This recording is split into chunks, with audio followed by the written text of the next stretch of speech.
Assalamualaikum warahmatullahi wabarakatuh. Waalaikumsalam warahmatullahi wabarakatuh. Hari ini kita akan melaksanakan podcast ya, dengan tema malam tahun baru Kelabu. Tahun baru Kelabu. Masih bersama Al-Ustaz, Al-Mukarram, Ustaz Abu Haris dan Santoso. Gimana kabarnya? Alhamdulillah sehat. Anda gimana? Katanya habis sakit. Wah, iya sih. Apa? Sakit apa? Sakit hati? Tipes. Tipes. Tapi dompet masih aman ya? Aman. Ya, jadi ini kan di momen tahun 2022 Iya. ya. Tahun baru. Tahun gitu. baru. Sebelum mulai, apa yang baru dari sampean? Nah, Kalau boleh tahu. Yang baru ini status ya. Tahun ini. Status ya? Apa kira-kira status yang baru? Sebelumnya pelajar. Sekarang mahasiswa. Oh, luar biasa. Status ya? Statusnya. Status. Oke, lanjut gimana? Jadi kan ini masih euforia tahun baru ya. Tahun 2022. Selalu identik tahun baru, selalu identik dengan semua yang baru ya, kayak sadar tadi. Dari baju baru, HP baru, status baru, istri baru. Ya bisa aja. Bisa jadi ya, Zat. Terus bagaimana, Zat? Apakah memang seperti itu atau seperti apa dalam pandangan Islam itu? Apakah memang harus baru ataukah selama yang lama bisa dipakai atau seperti apa? Jadi karena kita hidup di dunia yang tidak berhenti berputar gitu ya. Karena tidak berhenti berputar, maka ya sesuatu akan terus menjadi baru kan gitu. Jadi karena kita hidup di dunia ini akan terus berjalan maju, nggak mungkin kita mundur ke masa lalu atau yang selainnya. Jadi mau nggak mau ketika kita hidup di dunia ini ya memang akan ada hal baru gitu ya dari hidup kita. Ya, kalau misalkan dulu kayak Mas Najib tadi, kalau dulu tahun kemarin pelajar atau tahun kemarinnya pelajar, kemudian tahun ini menjadi mahasiswa kayak gitu kan, atau mungkin yang kemarin sebelum lebaran misalkan kita bajunya itu aja gitu kan, kemudian habis lebaran mau lebaran kita beli baju baru atau yang lain sebagainya ya. Ya ini memang sesuatu yang sudah sunatullah gitu ya, walan tajida li sunnatillahi tabdila, dan nggak mungkin kita akan bisa merubah mengotak-atik sunatullah yang memang ini sudah hukum alamnya kayak gitu.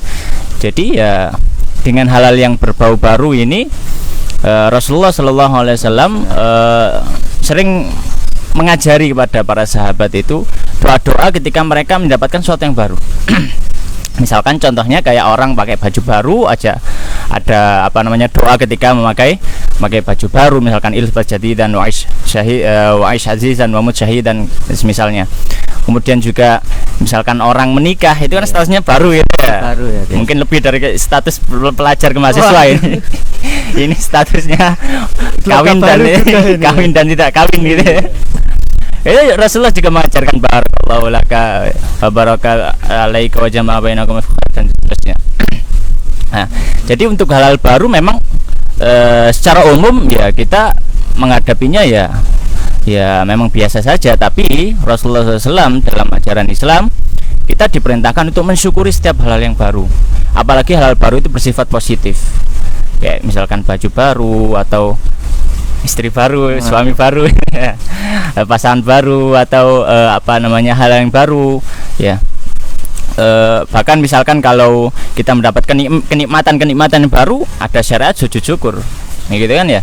Misalkan kita mendapatkan suatu hal, misalkan kita berhasil alhamdulillah tahun ini hafid Quran 30 juz, itu disyariatkan untuk sujud syukur. Jadi kita memang syukuri setiap hal yang baru, apalagi itu berbau dengan kebaikan kayak gitu. Jadi ya kita berada di tengah lah, tidak terlalu menyepelekan hal baru dan juga tidak terlalu berlebihan dalam hal baru. Pokoknya hal baru itu ada kebaikannya kita syukuri, kalau ada keburukannya ya berusaha kita jauhi kayak gitu. Berarti selama hal itu positif tidak masalah ya? Tidak masalah. Pokoknya bukan dosa yang baru itu. Bukan dosa yang baru. Itu harus diistighfari ya. Istighfari ya. Tahun baru harusnya semakin baik, bukan semakin jauh ya. Lah, ini kan fenomena Ustaz. Ketika tahun baru ini banyak orang buat resolusi yang baru gitu kan. Harapannya di lembaran baru, tahun baru, semuanya baru. Tadi kalau tadi item atau bendanya yang baru, ini lebih ke harapannya Ustaz. Tahun ini saya pengen sukses. Tahun ini saya pengen omset sekian puluh juta. Tahun ini saya pengen umroh sama keluarga. Tahun ini saya mau nikah. Tahun ini saya mau lulus dan lain-lain. Ada resolusi baru gitu. Padahal kan ini secara tidak langsung itu kan berangan-angan. Sedangkan kan kita tidak pernah tahu kematian itu datang kapan. Dan ada beberapa ulama atau ustadz yang mengatakan bahwa sedikit kan angan-angan karena ya besok juga belum tentu, apalagi tahun depan dan lain-lain. Itu seperti apa? Sip. Kalau dalam memandang angan-angan atau keinginan ya, harapan misalkan ketika berada di tahun yang baru, kita mengharapkan di tahun ini lebih baik dari kemarin atau yang misalnya. Nah, kita katakan bahwa harapan-harapan itu selama di harapan yang positif itu nggak masalah gitu. Selama itu harapan yang positif itu nggak masalah. Dan juga banyak sekali bukti-bukti bahwasanya memang dalam syariat Islam juga diamalkan oleh para ulama, diamalkan bahkan oleh Nabi Shallallahu Alaihi Wasallam. Kita tahu ceritanya Nabi Shallallahu Alaihi Wasallam ketika perang Khandaq, gitu kan ya, ketika para sahabat buat parit, sumber daya manusia terbatas, sumber daya alam terbatas, kemudian juga sumber daya untuk perang juga terbatas, sedangkan musuh begitu luar biasa mengepung dan mereka lebih super power lah kayak gitu. Dan mereka juga bukan cuma satu saja, mereka bersekutu kayak gitu kan ya, tentara sekutu gitu ya. Jadi mereka musuh itu lebih banyak, dan kalau secara matematis kaum muslimin kan kalah gitu. Tapi karena idenya sahabat Salman Al-Farisi, beliau mengatakan dulu kalau di Persia itu mereka kalau diserang musuh yang kuat, ketika datang ke kota mereka buat parit. Maka Rasulullah SAW membuat parit di sekitar Madinah. Ketika ada satu batu yang besar yang para sahabat mau hancurkan nggak bisa, maka Nabi SAW beliau menghancurkan batu itu dengan beberapa pukulan saja. Dan setiap pukulan beliau memunculkan harapan. Ketika satu pukulan beliau akan dibuka istana-istana putih Kisra gitu kan. Istana-istana putih Persia akan dibuka. Pukulan yang kedua, kemudian istana-istana merah juga akan dibebaskan dan seterusnya. Itu kan menunjukkan Nabi SAW memberikan harapan-harapan. Ya, jadi dan itu juga yang terkadang membuat terkadang membuat orang-orang kafir di zaman Nabi SAW itu merasa aneh sekali Nabi SAW, ya Muhammad ini aneh sekali. Orang makan aja kesusahan, kok bisa ngomong, bisa mengalahkan, mimpinya tinggi banget itu lah ya. Sampai bisa mengalahkan kerajaan Persia yang taruhlah ketika zaman itu dia adalah salah satu superpower di dunia, bukan cuma di beberapa tempat saja. Ya, tapi meskipun begitu Nabi SAW tetap memberikan semangat, tetap memberikan tetap memberikan harapan-harapan pada para sahabat. Jadi sebenarnya kalau harapan itu ya silakan saja, nggak masalah. Ya silakan saja, nggak masalah. Hanya saja ketika kita berharap, ya itu juga diiringi dengan hal-hal yang memang kita berusaha untuk merealisasikan harapan-harapan itu. Bukan cuma insya Allah tahun ini saya akan nikah tapi kerja malas-malasan kan gitu ya. Nikah sulit ya, gimana bikin taraf sendiri gitu. Beli terpal gitu ya, tarafnya giveaway kayaknya. Atau endorse semua gitu. Bikin taraf nyewa kan ya, bikin terop nyewa, kemudian belum lagi makanannya. Iya, Pak Mudin juga nggak mau kalau misalkan nggak disamplopi kan gitu. Nah, gimana kalau kita nggak usaha, nggak kerja kan gitu. Ya, jadi ya harus diiringi dengan usaha-usaha. Misalkan punya harapan misalkan di tahun yang berikutnya ini saya harus mendapatkan, misalkan sama seorang mahasiswa sekarang, saya harus mendapatkan IP yang tinggi misalkan, minimal 3,9 itu. Bukan mendapatkan dosen ya tuh. Bukan ya itu. Ya betul. Ya jadi bukan mendapatkan dosen ya, apalagi mendapatkan mahasiswi ya. Jadi misalkan saya ingin dapat IP yang tinggi gitu ya, ya maka harus diiringi dengan usaha, diiringi dengan belajar. Ya kalau tidak ya angan-angan hanya akan menjadi angan-angan gitu ya. Tidak akan bisa karena cita-cita yang bagus itu juga harus diiringi dengan usaha, dengan kesungguhan. Dan itu adalah konsep Islam dalam mengatur antara memporsikan antara tawakal menggantungkan suatu kepada Allah berkeinginan kemudian dengan ikhtiar. Jadi kayak gitu, tidak bisa kita hanya berusaha menggantungkan pada usaha tapi tidak ada hatinya menggantung pada Allah, tidak bisa. Atau misalkan kita hanya menggantung pada Allah tapi tidak mau usaha, ini juga tidak bisa. Intinya adalah kalau kita punya angan-angan yang baik, mungkin di tahun ini kita punya angan-angan yang baik, ya silahkan, itu adalah angan-angan yang bagus. Tapi jangan sampai angan-angan itu angan-angan yang buruk, angan-angan yang dosa, itu bisa menjadi bumerang bagi kita kayak gitu. Ya gitu Mas Najih. Tapi yang menarik dari resolusi ini, kebanyakan teman-teman itu, bahkan saya sendiri itu selalu ada resolusi tahun kemarin atau tahun yang lalunya, itu yang selalu ada di sini.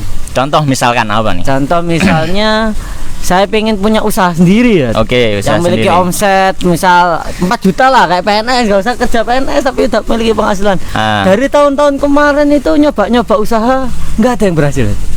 Bahkan sampai detik ini juga masih belum Jadi kan ini apa ini kan. Jadi ada banyak hal yang seperti itu. Mungkin teman-teman ada yang resolusinya pengen nikah tahun ini, gagal lagi. Tahun besoknya sama gagal. Bukan karena nggak usaha, tapi karena emang mungkin karena ada ketidakcocokan atau karena tidak direstui orang tua atau macam-macam lah Zat. Atau sekolah tiba-tiba pindah-pindah, itu kan juga hal yang padahal kan niatnya tidak seperti itu. Apa pesannya Zat, untuk orang-orang yang seperti ini mungkin?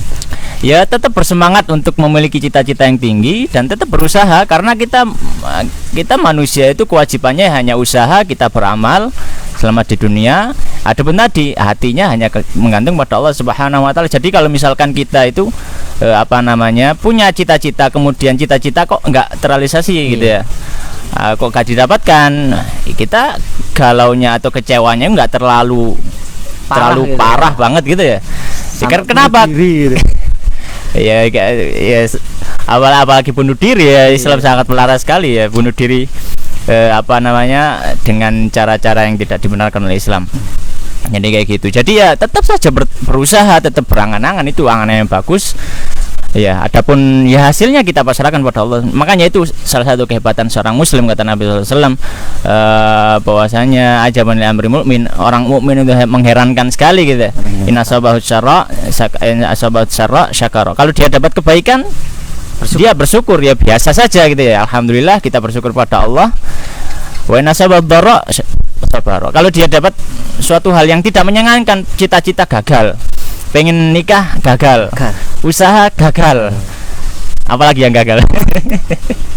Mendapatkan hatinya gagal. Aduh. Banyak hatinya dosen. supaya ini ya, kita punya usaha, kita punya cita-cita, keinginan, tapi gagal saja. Ya sudah, kita seorang muslim ya biasanya memang sudah qadarullah masyafa'al, memang sudah takdirnya Allah Subhanahu wa taala. Kita enggak terlalu kalut, enggak terlalu hati kita enggak terlalu kelabu dengan hal-hal yang seperti itu, dengan kekecewaan atau cita-cita yang enggak berhasil. Jadi tetap saja kita slow aja jalanin hidup, sudah kita yang penting sholat 5 waktu jalan, ibadah jalan, cita-cita duniawi insyaallah kalau Allah mengizinkan, kalau memang rezekinya insyaallah nanti, kalau enggak sekarang. Kalau memang bukan rezekinya ya insyaallah Allah ganti dengan yang kita aja simple, diganti dengan yang lebih baik ya. Iya, simple aja. Iya. Mungkin gitu. Seperti kemarin ya Zat, misalkan kalah di leg lawan Thailand itu kan ya 6-2. Iya, gimana. Biasa. Ini kan ke-6 kalinya Zat Indonesia ke-6 kalinya final AFF. Menjadi runner up terus ini kan, kalah yang menjadi euforia bangsa Indonesia. Aduh, kalah lagi. Dan kalahnya itu menarik Zat, di final. Ketika sudah memberikan harapan itu, tapi kita juga berterima kasih kepada seluruh staf, pelatih dan lain-lain. Kan banyak yang menyalahkan Tahiti, menyalahkan pelatih timnas dan lain-lain. Tapi kan ini nggak boleh ya. Jadi kalau mendapat kemenangan bersyukur, kalau mendapatkan kekalahan juga berarti harus bersabar ya. Mungkin belum nanti juara Piala Dunia mungkin salat malamnya kurang ya. Waduh. Luar biasa ini. Mungkin emang harus ada salat malam berjamaah timnas ya, yang Islam. Iya. Ya, jadi selama itu hal yang positif atau masalah dunia sudah kita biasa aja gitu ya. Gagal ya biasa, mendapatkannya juga kita bersyukur gitu aja, nggak terlalu dibikin repot gitu loh. Berarti lebih santai gitu ya. Iya, lebih santai aja. Kan menarik Zat sebenarnya ini kan sudah tanggal 2, tapi ini topik yang masih menarik untuk dibahas. Tahun baru telah berlalu. Lalu apa kabar dosa-dosa kita yang telah lalu? Waduh, itu kan Zat ya. Kalau yang akan kan dicegah Zat. Tapi kalau yang telah lalu ini seperti apa Zat? Sekadung. Yang telah lalu jangan dibiarkan berlalu. Waduh, yang telah lalu jangan dibiarkan berlalu ya Zat ya. Apalagi halal itu berhubungan dengan dosa ya. Berhubungan dengan dosa. Kalau berhubungan dengan dosa kita katakan yang berlalu jangan dibiarkan berlalu. Jangan lupakan, jangan lepaskan begitu saja. Jangan lupakan, jangan lepaskan. Makanya jangan lepaskan itu dalam artian bukan jangan dilakukan sampai tahun baru gitu, bukan itu. Tapi kenangan-kenangannya itu jangan sampai dilepaskan. Tapi bukan kenangan ketika melakukan maksiat itu tadi, bukan. Tapi kenangan ketika kita bertobat dari maksiat itu. Misalkan kita di tahun kemarin kita telah melakukan satu dua dosa yang ketika setelah melakukan dosa itu benar-benar menusuk ke dalam hati nasihat atau suatu hal sehingga kita akhirnya bertobat di tahun itu. Dan perasaan itu sangat-sangat kuat di dalam hati. Perasaan-perasaan itu yang bisa jadi perasaan-perasaan seperti itu yang akan membuat kita terus istiqomah di tahun-tahun berikutnya. Kayak gitu. Kenapa? Karena ketika kita mengingat hal tersebut, kita kemudian menangis kepada Allah Subhanahu wa taala. Makanya di antara nasihat para ulama salafus saleh yang terdahulu adalah bahwasanya hendaknya kita sebagai seorang muslim itu punya waktu-waktu khusus untuk merenung. Untuk merenung, bukan merenung mencari inspirasi gitu ya. Itu di kamar mandi biasanya. Bukan, ini renungan yang merenung tentang dosa-dosa kita yang telah lalu gitu ya. Merenung tentang kesalahan-kesalahan kita yang kita perbuat pada Allah Subhanahu wa taala ya. Makanya di dalam satu hadis yang disebutkan ada 7 golongan atau 7 manusia yang mereka itu termasuk penghuni surga. Di antaranya adalah seorang laki-laki yang dia mengingat Allah Subhanahu wa taala fi khalwatin, di satu tempat yang sepi ya. Fadzakarallah fafadha ainah. Kemudian dia mengingat Allah, kemudian air matanya bercucuran. Itu kan dalam artian kenangan-kenangan masa lalunya itu masih diingat sampai hari itu. Sehingga sehingga kenangan ketika hati itu merasa hancur karena merasa dia melakukan dosa kepada Allah Subhanahu wa taala itu dibawa sampai hari itu, sehingga dia kembali beristighfar dan bertobat kepada Allah Subhanahu wa taala hingga matanya terjatuh ya. Jadi kalau untuk dosa yang masa lalu, maka yang berlalu jangan biarkan berlalu. Tetap berlalu. Perasaan tentang pertobatan kita di dosa itu harus kita bawa sampai tahun-tahun berikutnya. Supaya apa? Itu supaya sebagai istilahnya kalau kayak switch gitu ya. Jadi kalau kita klik itu jadi kayak menyala gitu. Hati kita menyala kembali. Iya, saya mengingat bagaimana rasanya ketika saya bertobat di waktu itu. Itu sangat luar biasa sekali perasaannya. Nah, itu bisa meluluhkan hati, melembutkan hati, dan bisa menjatuhkan air mata kita karena Allah Subhanahu wa taala. Jadi kayak gitu. Jadi yang diingat itu penyesalannya ya. Penyesalannya. Jadi bukan kenangannya ya. Iya, bukan kenikmatannya ketika dosa itu. Naudzubillah ya. Kenangannya diingat-ingat, penyesalannya bahwa kita pernah seperti ini. Iya. Ya, kadang kan yang buruk yang nggak boleh adalah ketika kita menyebut-nyebut dosa dengan tujuan apa? Dengan tujuan untuk menunjukkan pada orang lain dosa itu lo nikmat, dosa itu lo baik, dosa itu lo enak gitu buat saya gitu. Nah, itu nggak boleh kalau kayak gitu. Ya. Itu kenapa? Itu termasuk dalam hadis Nabi sallallahu alaihi wasallam, itu termasuk al-mujahir bil ma'asi. Itu termasuk orang yang terang-terangan saja melakukan maksiat, dan termasuk terang-terangan melakukan maksiat itu dia nggak malu lagi membeberkan semua maksiat dengan bangganya gitu ya. Dalam artian dia ya nggak meninggalkan maksiat itu, tapi dia malah mempromosikan endorse ya. Waduh, endorse-nya setan gitu. Berbahaya itu. Sangat berbahaya. Hati-hati public figure. Antum juga public figure ya. Iya. Sulit gak ya? Oke, kita harus berhati-hati lah dalam setiap langkah gitu. Jadi tetap dikejar ya. Penyesalan. Iya. Karena domu taubatun kan. Iya. Penyesalan ini termasuk dari taubat. Jadi memang gitu. Harus perasaan itu harus dijaga lah. Bukan hanya perasaan dia saja yang kita jaga. Iya. Jadi kalau semakin banyak mantan Anda, semakin banyak penyesalan Anda. Jangan semakin banyak, nambah lagi. Targetnya jangan semakin banyak gitu ya, harus dikurangi. Iya, harus dikurangi. Pilih satu aja. Cukup. Iya, kalau sudah satu tambah boleh. Waduh. Kalau belum jangan coba-coba. Kalau belum jangan coba-coba. Iya, iya. Ini Ya, kalau semakin seru ya. Iya. Semakin seru. Lah ini kan kadang mungkin udah terlalu ya. Malam tahun baru kan menjadi malam akbar. Silaturahim antar keluarga kan, apalagi yang jauh dari rumah atau yang orang tuanya wanita karir, ayahnya juga kerja, nggak pernah kumpul sama keluarga. Ini kadang-kadang malam tahun baru ini menjadi ajang kumpul, ajang silaturahmi, bakar-bakar. Kemarin saya lihat teman-teman saya ada yang bakar-bakar sate, ada yang bakar-bakar ayam, bakar-bakar sosis, barbecue, bahkan ada yang bakar-bakar babi, Zat.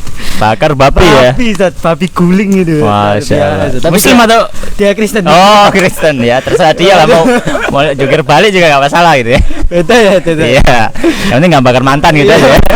Bahaya, Zat. Nah, itu seperti apa, Zat? Kan katanya itu menyerupai kaum kafir gitu kan, tapi kan itu juga silaturahmi. Dan tidak ada kegiatan-kegiatan yang ibaratnya menyerupai kegiatan agama mereka. Itu ibaratnya cuma makan, kemudian lebih ke tasyakuran lah istilahnya. Itu seperti apa? Tasyakuran tahun baru. Iya. Jadi kayak gini. Ini berkaitan dengan masalah perayaan tahun baru gitu ya. Jadi saya sempat menulis sebuah makalah gitu ya. Jadi buku PDF lah gitu yang tahun baru kelabu yang jadi judul podcast kita gitu ya. Jadi memang kalau ditilik dari sejarahnya, memang tahun baru itu kan memang sama sekali bukan ajaran Islam. Dan bahkan sama sekali menurut sejarahnya itu memang sama sekali bukan ajaran Nabi Isa alaihissalam sebagai kaum Nasrani, tapi itu diambil dari ajaran pagan Romawi, paganisme, yaitu keberhalaan. Mereka meyakini bahwasanya di tahun itu lahirnya seorang dewa dan semacamnya, kemudian mereka merayakan di setiap tahun itu. Intinya gini, kalau masalah perayaan tahun baru, memang dalam syariat Islam kita tidak diperbolehkan untuk merayakan perayaan agama lain gitu. Agama lain kita tidak perbolehkan. Nabi SAW ketika datang ke Madinah, beliau melihat ada orang-orang yang bermain-main, kemudian bersuka cita. Kemudian Nabi bertanya kepada penduduk Madinah, kenapa kok kalian melakukan seperti ini? Maka mereka mengatakan bahwasanya ini adalah hari raya kami. Maka Nabi SAW beliau mengatakan, bersabda ya, qad abdallahu lakum ma khairun minhu ya, atau yang semaknanya bahwasanya Allah Subhanahu sudah mengganti untuk kalian yang lebih bagus daripada ini, yaitu Idul Fitri wa Idul Adha, yaitu hari Idul Fitri dan Idul Adha. Jadi kalau memang misalkan tujuannya kita adalah memang untuk merayakan tahun baru itu, ya maka hendaknya seorang muslim tidak ikut dalam masalah ini. Kemudian juga juga bisa dilihat kok indikasinya itu. Misalkan sampai menunggu sampai tengah malam, kemudian membunyikan kembang api, nyumet mercon kayak gitu kan ya. Itu kan mereka, meskipun mereka tidak ada alasan, kami nggak merayakan tahun baru, buktinya perbuatan kalian merayakan tahun baru gitu ya. Kenapa kok sampai nunggu jam 12 atau jam 00 sampai kemudian baru nyumet kembang api gitu ya? Kenapa nggak tadi jam 11 saja kalian nyumet kembang api gitu ya? Atau jam 11 ketika selesai makan-makan udah tidur habis itu? Itu kan berarti dari situ kan ada sisi-sisi yang menguatkan bahwasanya mereka meskipun omongannya tidak merayakan tahun baru, tapi sejatinya perbuatan mereka merayakan tahun baru. Tapi juga kita harus bersikap adil gitu ya, proporsional. Untuk merayakan tahun baru nggak boleh. Tapi kalau misalkan ada kesempatan untuk berkumpul dengan keluarga, kesempatan memang itu hari libur, ya kita ngambil momen itu memang pas kumpulnya teman-teman, kemudian akhirnya kita bisa ngobrol-ngobrol ya, menyambung seduluran lagi gitu ya. Itu nggak masalah, sudah kita duduk ngopi gitu ya, itu nggak masalah. Sebagaimana kayak gini kan, misalkan bahwasanya hari raya untuk hari raya pekanan untuk kaum muslimin kan hari Jumat, ya hari Jumat. Sedangkan untuk orang Yahudi hari Sabtu, untuk orang Kristen hari Minggu ya. Tapi sekarang kalau kita di Indonesia, mana ada orang yang libur hari Jumat. Mungkin Mereka libur hari Minggu. Mereka ngumpul dengan keluarga, ngopi, wisata ke Pacet gitu ya. Mereka hari Minggu, mereka ngumpul hari Minggu dan tidak ada yang akan mengatakan bahwanya itu adalah tasyabuh bil kufar. Iya. Bahwanya itu adalah mengikuti agama. Enggak, kita memang momennya ini pas libur gitu loh. Iya. Kita enggak ada urusan dengan mereka. Kita juga enggak beli-beli kembang api, juga enggak harus nunggu sampai jam 12 malam kayak gitu. Ya udah, pokoknya ada momen ngumpul-ngumpul ya sudah, kita manfaatkan momen itu. Jadi kalau misalkan hal seperti itu maka ya nggak masalah. Jadi kalau ngopi-ngopi aja, makan-makan aja, Iya, tapi nggak nunggu jam 12. Iya, enggak maksudnya ya memang kita memang tujuan bukan enggak ada urusan dengan tahun baru, yang penting hari itu libur gitulah. Itu libur ya udah kita manfaatkan hal itu, nggak masalah gitu. Ya nggak masalah. Ya. Dan juga selain dari pokoknya, dari asasnya itu kalau tahun baru itu memang dilarang, dan juga di dalam tahun baru biasanya memang ada sisi kemaksiatan. Bahwasanya saya juga atau beberapa tahun yang silam ada berita tentang bahwasanya pas tahun baru kondom habis terjual kayak gitu kan ya. Dan juga biasanya tahun baru itu ada konser musik-musik yang memang jelas diharamkan bahkan dalam kitab-kitab fikih para ulama. Kemudian juga ada ikhtilat, campur baur antara laki-laki dan wanita. Semua ini jelas tidak boleh dalam Islam. Tapi kalau misalkan kita memanfaatkan momen untuk kumpul ya nggak masalah. Manfaatkan momen itu karena memang itu pas liburnya gitu loh. Jadi ya nggak masalah. Kan kalau misal kumpul ya, kan emang semua orang butuh kayak angkatan, organisasi atau komunitas. Terus kalau misal kita itu pengen kumpul tapi nggak pengen menyerupai lah, kan nipis-nipis kan tadi kan. Misal kita membuat acara di tanggal 1, tanggal 2-nya gitu kan. Iya, itu nggak masalah juga. Nggak masalah juga. Jadi lebih aman itu. Iya, lebih aman kalau misalkan nggak ini ya udah tanggal 1-nya aja lah gitu ya. Nggak masalah kalau misalkan masih libur. Kalau yang tanggal 1-nya masuk ya. Atau jarang ya, biasanya jarang ya, tanggal 3 ya. Oh ya. Ya masalah di tanggal-tanggal yang lain gitu ya. Menarik. Kayak gitu Mas Haji. Gimana kemarin? Bakar apa sampean? Saya bakar kenangan. Oh, bakar kenangan. Tidur ya.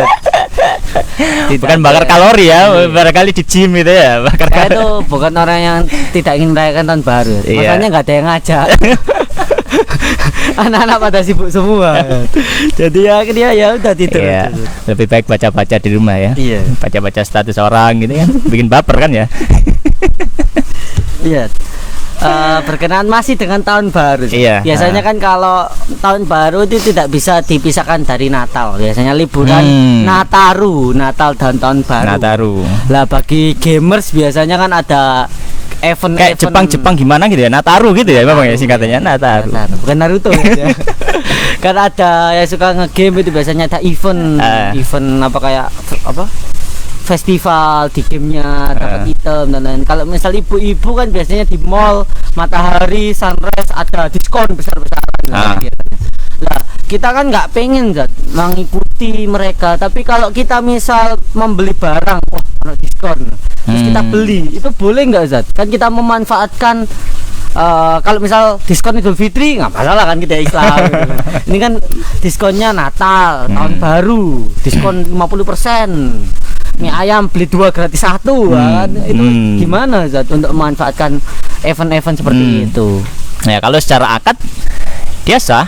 Secara akad maksudnya dia beli kemudian supaya dapat diskon itu ya sah saja, secara akad dia sah. Ya nggak ada urusan dia itu ngasih diskon karena apa, entah anjingnya mati atau dia Kristen misalkan, entah anjingnya mati atau kemarin sapinya beranak misalkan, habis itu kasih ya terserah dia mau ngasih yang penting kita tahunya itu ada diskonnya, kemudian ya sudah kita beli itu ya nggak masalah ya. Bahkan kita bermuamal dengan orang kafir nggak masalah, dan kita bigop di nazar gitu istilahnya, dengan tanpa memandang kenapa kok memberikan alasan diskon itu ya. Jadi kalau misalkan alasan diskonnya karena Natal ya kita beli aja gitu. Itu kalau secara akad seperti itu. Jadi ya nggak masalah, tetap sah jual belinya dan kita dapat barangnya juga dengan cara yang halal, selama prakteknya halal, kemudian barangnya juga halal yang dijual kayak gitu. Jadi nggak masalah kalau misalkan memanfaatkan momen itu untuk ngambil diskonan barang itu, karena memang tujuannya kita nggak ikut merayakan juga gitu. Kita tujuannya memang dompet lagi tipis dan barang sedang dibutuhkan kan gitu. Jadi ya nggak masalah kita beli aja kayak gitu. Kita manfaatkan. Iya. Lagi rame. Ada diskon-diskon nggak masalah, nggak masalah. Berarti nggak masalah ya. Tapi kalau gratisnya tapi Natal itu nggak Ya nggak masalah, nggak boleh kalau kayak gitu. Karena item-item yang berbau dengan agama lain. Ya nggak boleh. Jadi kalau misalkan untuk urusan baju ya pakaian, memang kita nggak boleh bertasyabuh bil kufar dengan orang kafir dengan baju-baju kekhususan mereka, misalkan dengan topi Santa Claus atau baju pastor khusus gitu ya, atau pohon Natal atau apapun itu ya, kita seorang muslim ya kita nggak usah ngikut-ngikut itu gitu ya. Terus nggak ada manfaatnya juga kayak gitu. Malah buang-buang uang gitu ya, mending kasih ke sampean saja kan ya, buat membesarkan usahanya. Tapi ngomong-ngomong tentang baju ini, Zat, kan nggak boleh untuk pakai baju atribut agama lain ya. Kalau misalnya saya suka Naruto, Zat, saya ini penggemarnya Naruto, jadi saya punya baju Naruto gitu, Zat. Apakah itu termasuk tasyabuh bil kufur? Ya, Naruto kan bukan dalam kategori agama lain ya. Naruto kan ya kayak tokoh saja ya, tokoh fiksi saja. Jadi ya nggak masalah pakai bajunya, bajunya itu, tapi ya dengan maksud ya kita nggak usah ya, kita memang suka gitu aja lah, tapi ya kalau misalkan mau lebih aman ya nggak usah dipakai atau dijual lagi aja. Tapi kalau misalkan pakai nggak masalah, karena itu bukan sedang bertasyabuh bil kufar, karena itu adalah pakaian orang yang fiksi gitu loh, tokoh yang fiksi. Jadi memang nggak ada kenyataannya di dunia, nggak ada kenyataannya ya. Jadi sama misalkan kayak desainer sedang gambar kemudian dia bikin pakaian kayak gitu ya, itu kan berarti itu kan taruhlah dia bikin tokoh apa gitu, kemudian dia pasangkan pakaian di situ, kemudian dia jahit, kemudian dijual, ya nggak masalah. Kenapa? Ya dia bikin tokoh fiksi itu ya nggak ada hubungannya dengan agama apapun itu, memang dia lagi bikin stylenya kayak gitu. Bagus menurut dia. Iya. Jadi kalau kayak gitu ya nggak masalah, wallahu alam gitu ya. Di Naruto ya Naruto. Tapi tetap sholat ya. Tetap sholat. Ya jangan tapi pas kalau sholat pakai baju itu kan mencolok ya. Warna hitam orang. Ya kalau kaidahnya kalau dalam sholat kan khudzu zinatakum inda kulli masjid gitu ya. Ambillah pakaian kalian yang bagus ya. Ya pakaian yang bagus untuk datang masjid kayak gitu. Pakaian yang bagus itu bukan cuma bagus menurut kita saja, tapi juga bagus menurut adat setempat. Waduh, iya. Misalkan gini, taruhlah anak modis gitu ya, pakaiannya pakai celana sobek-sobek, bagi dia modis gitu ya, buat tekan kafe atau apa, itu pakaian yang bagus, kemudian diundang sama Pak Bupati dengan pakaian itu.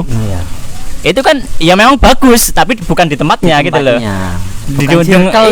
Diundang Pak Bupati ya pakai kemeja atau pakai jas, pakai batik, kemudian celana yang bagus kayak gitu. Jadi bukan pakai celana sobek-sobek tadi. Ya sama juga ke masjid ya, pantasnya adat kita apa ya, baju koko bisa, pakai jubah bisa, pakai sarung, pakai songkok kayak gitu kan ya, pakai celana atau kurta, pokoknya pakaian busana muslim lah dalam tanda kutipnya. Kalau yang bagus gitu ya. Iya. Berarti kalau kalian ya ke lapangan jangan pakai jubah, pakai training gitu, tempatkan sesuatu pada tempatnya.